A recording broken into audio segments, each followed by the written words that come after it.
Alam mo, isa sa pinakamasarap na pakiramdam ang pagmumotor ng long ride.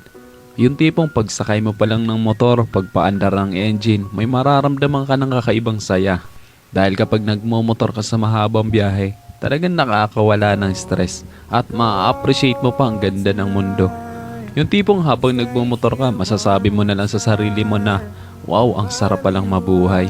Ang ganda pala ng mundo. Lalo na kapag ang patakbo mo yung chill lang, yung ini-enjoy mo lang talaga ang moment. Madami kasi tayo kanya-kanyang problema sa buhay.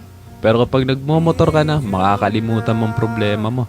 Lalo na kapag maganda ang view, maganda ang kalsada, tapos hindi mo namamalayan, nagkakaroon ka na pala ng positive mindset dahil magaan ang pakiramdam mo eh. Kaya kapag stress ka na, kailangan mo lang din talaga minsan ng mahabang biyahe bilang isang pahinga eh. Ang weird no? Kasi nakakapagod magmotor pero ito yung pahinga ng gusto-gusto ng marami. Pero sasabihin ko sa'yo, hindi katawan ang napapahinga kapag ka naglo-long ride ka eh. Kundi yung utak mo.